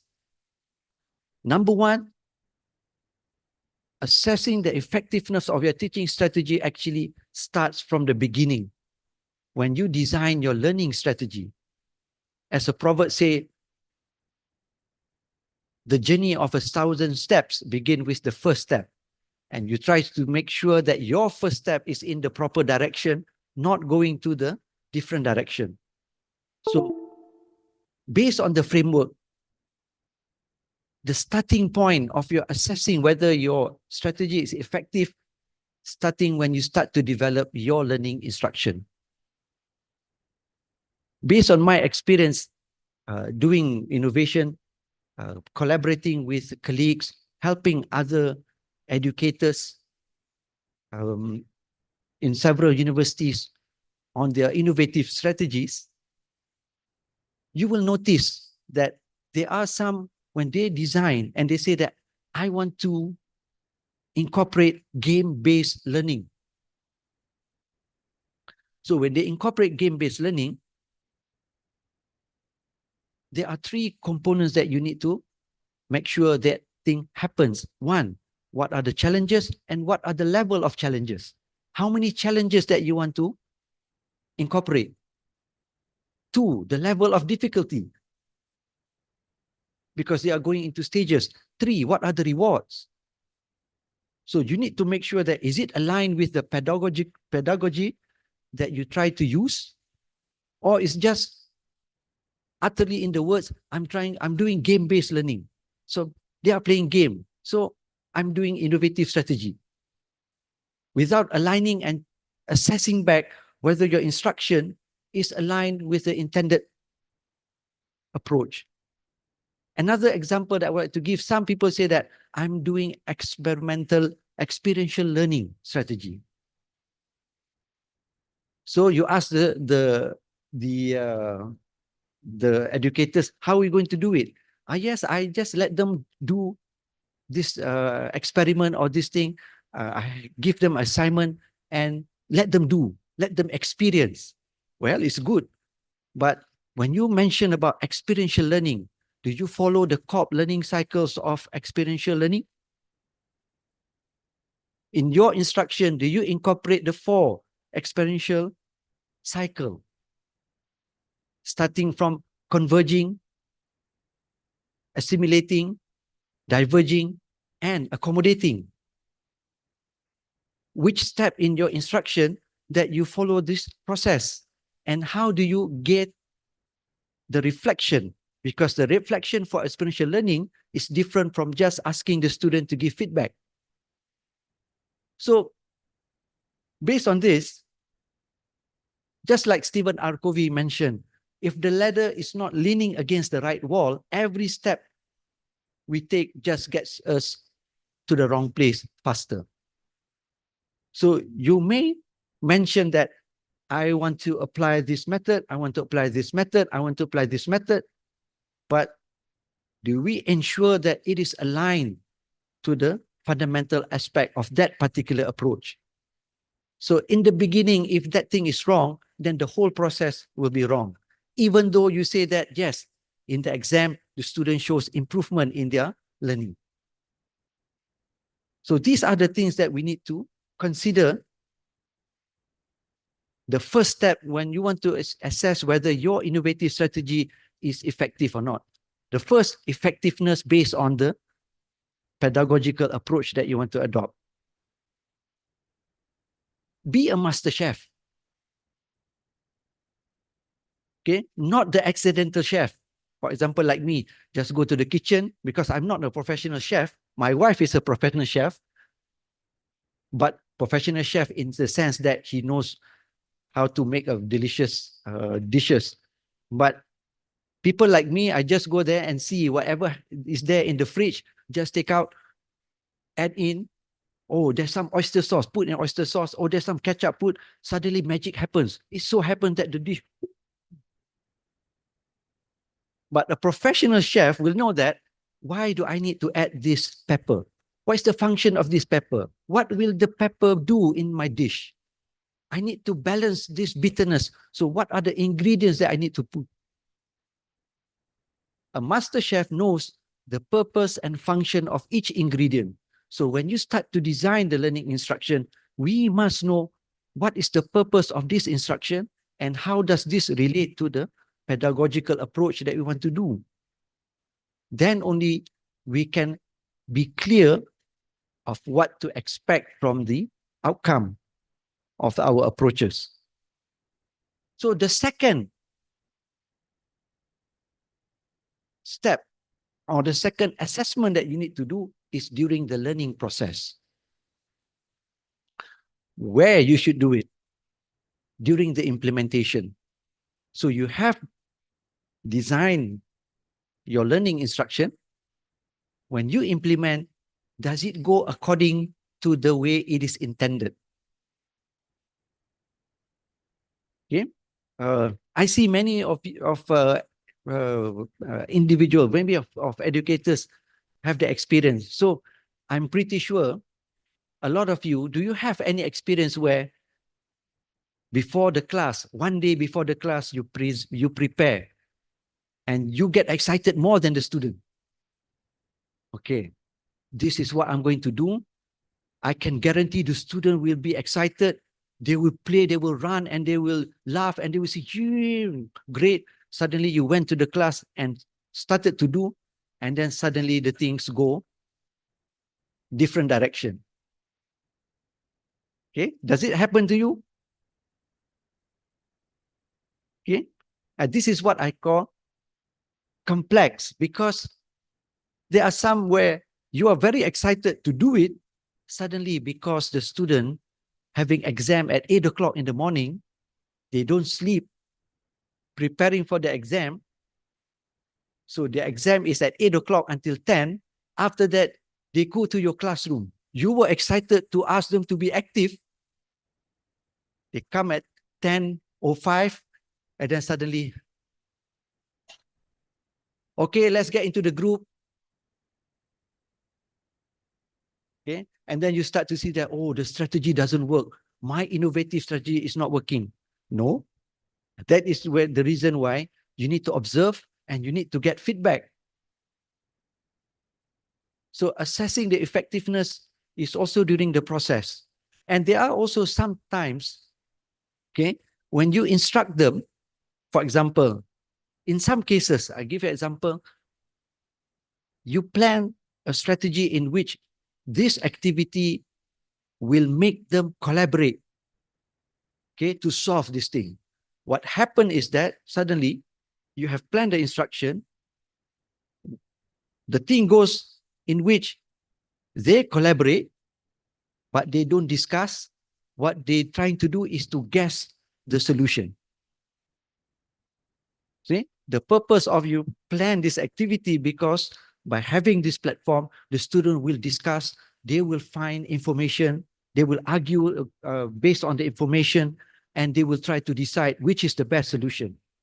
But suddenly what happened is they collaborate to make sure which is the better guess for that particular solution. And then during your observation, they will say, never mind, there's no harm in guessing. Mistake happens. Just guess. After that, the lecturer will tell you the answer. So the purpose is to do collaborative learning, but collaborative learning doesn't happen. Guess learning happens. So this is where you need to address before you see the improvement in the student's performance. So to know that whether the learning instruction really allows them to ensure that the learning process happens. And the third one is the final one, the student achievement. Oh, one thing, sorry, that I would like to add up is the timing of assessment. Please bear in mind that we have diverse learners. Some of our innovative strategies, we tend to assess right after we do the strategy. There are some who design a kit, implement with the intention to do a pre and post test, and the post test was done right after it. And sometimes the data can be inaccurate. Why? Bear in mind, as I told you just now, diverse learners. When you do the activity, for example, an active learning, the group of students who have this learning style of activists will learn a lot because the doing process is there. But what happened to the theories and the reflectors? They take time to digest, and suddenly you conduct the post-test right after that, and then you say that 20% get the knowledge, whereas another 80% doesn't. Have you tested your students whether what is the profile of their learning style? Because when you understand the learning style, maybe your instruction will be a bit modified. Your post-test will be a bit modified so that you can get accurate data. Okay. So the last part is the determination of the achievement. So not only the results of the exam that you need to address, but the reflection of the student learning. This is different from the first part where you get feedback to see the learning process, the activity. Does the process of learning according to the pedagogical technique happens? But this one, we don't give exam right after the activity, right? When we teach a topic, after that, we will say that in 2 weeks' time, you will have exam. So what happened during these 2 weeks of their preparation? Because you want to know whether the performance, is it based on your approach or is based on other incident that happens. Now, to give an example, how many of you, we are all students previously before, right? How many of us can remember a certain lecturer during our degree or diploma in which the knowledge is still here even after 20 years or 30 years? You have it, right? We have some lecturers in which you still remember what has been taught. Okay? Not because of the approach that you study, because of the method that he or she imposed to you that makes you remember right up until now. Yeah, you also have it. Same with me too. I give you one example. I have this one. I need to mention because may Allah bless him, Professor Shazni, 32 years ago, when he taught us about aquaculture management. Okay, he didn't have any innovative strategies. But based on this, he did experiential learning, but through his teaching, not through my preparation of exam, I can still remember until now the process of managing the pond, the step-by-step, and the amount that needs to be put inside, and how the process of harvesting, even though it's already finished 32 years.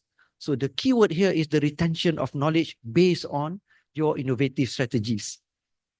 It's different where you have your strategy, the student do it, but when they prepare for exam, the approach is different. So the retention of knowledge now becomes different, not because of the strategy, but because of other factors.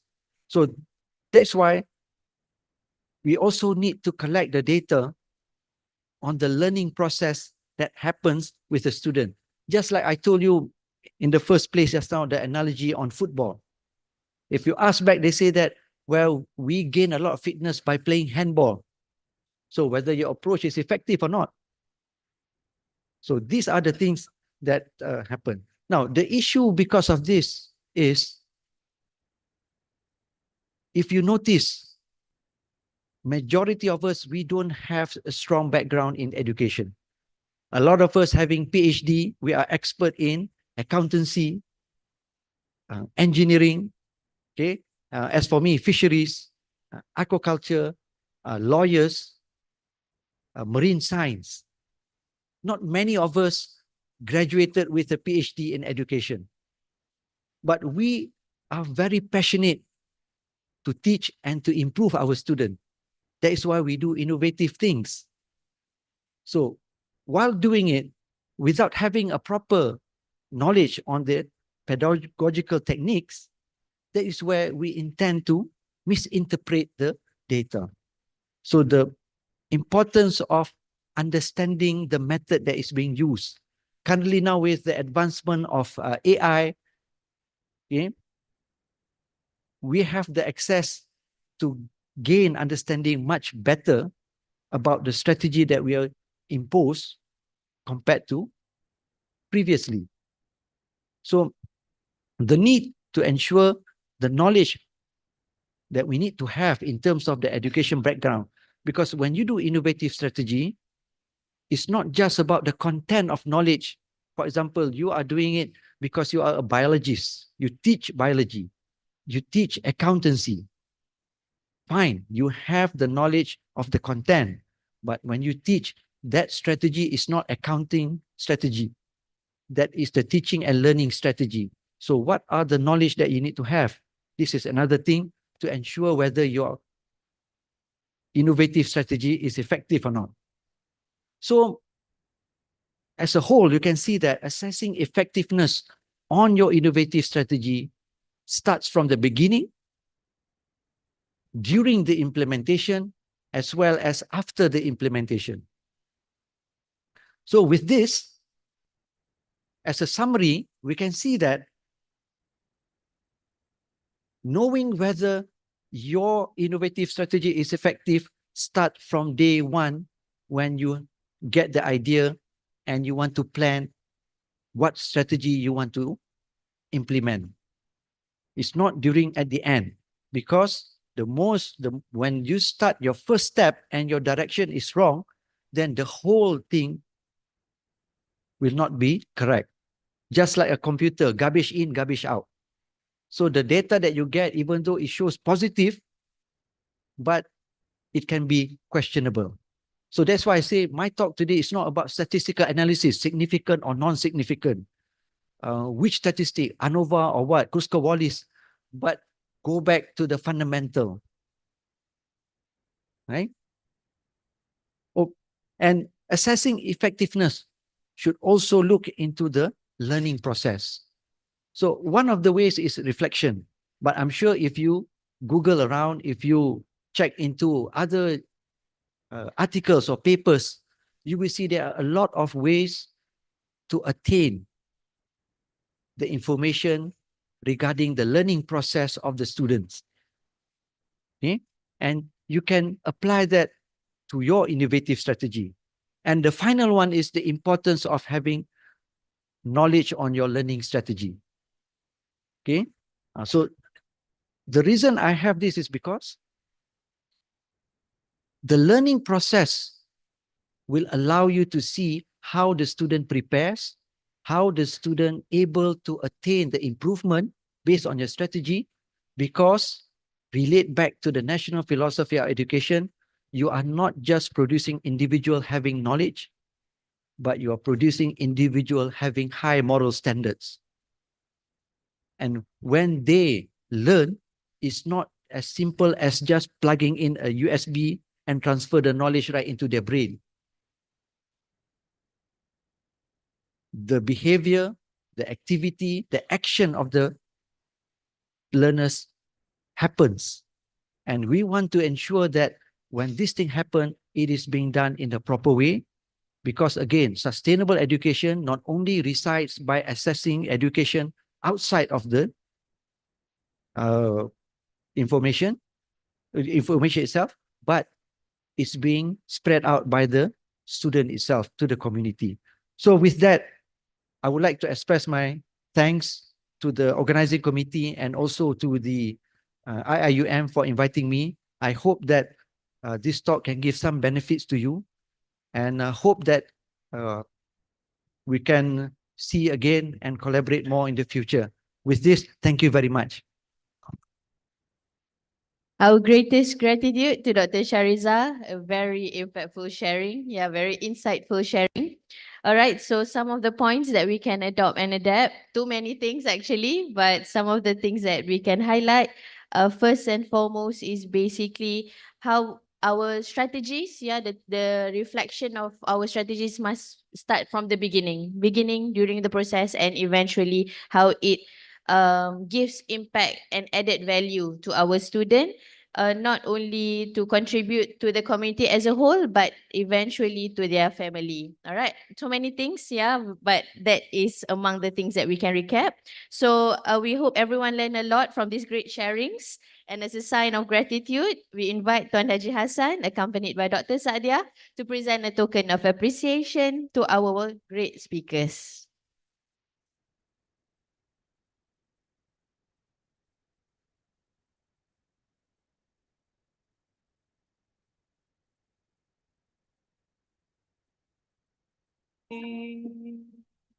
All right, let's invite Dr. Dr. Shariza to receive the token of appreciation. Thank you very much, Doctor.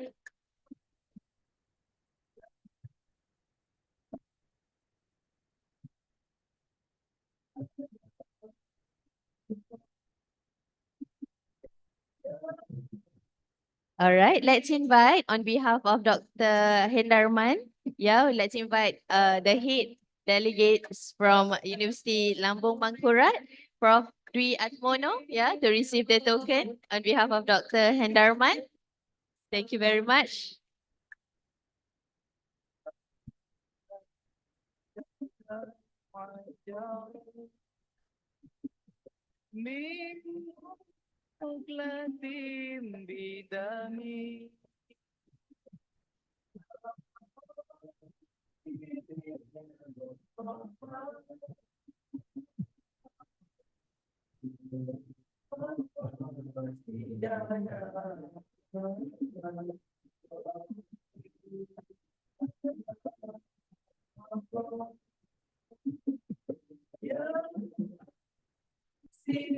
All right, maybe a photo of all the speakers and also representative Prof. Dwi Atmono.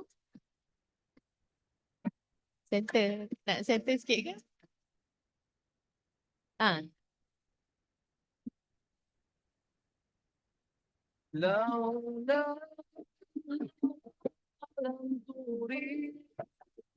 thank you very much again to our honorable guests and speakers.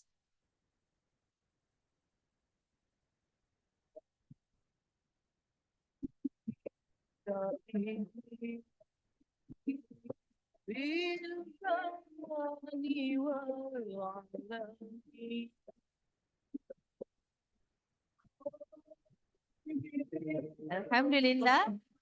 Before we end, maybe we can take a group photo. Yeah, we invite all participants to stand and for the respected guests to also stand. And then we can take a group photo, inshallah. All the participants, you are invited to stand for a group photo.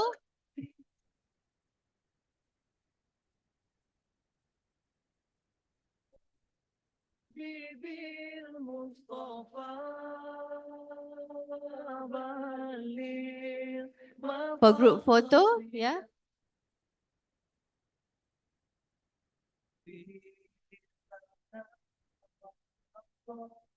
Just stand at your place and then the photographer will take photo from in front.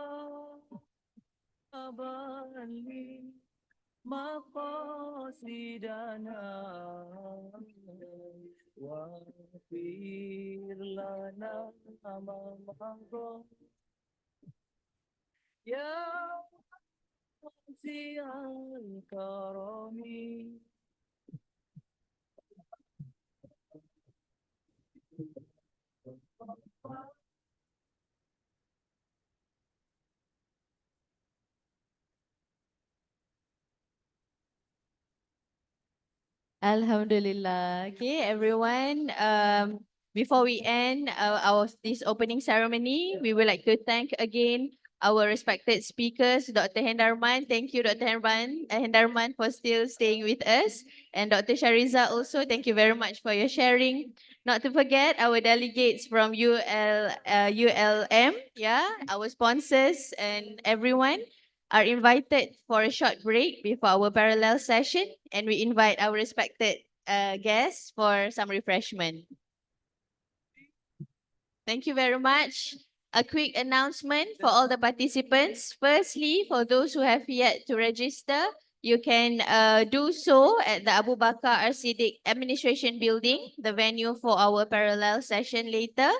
Second announcement, participants can collect your morning break at the side of the hall. You are invited for your refreshment. Thirdly, There's also food truck available outside the hall, which you can enjoy, yeah, to fill your tummy and to recharge your mind.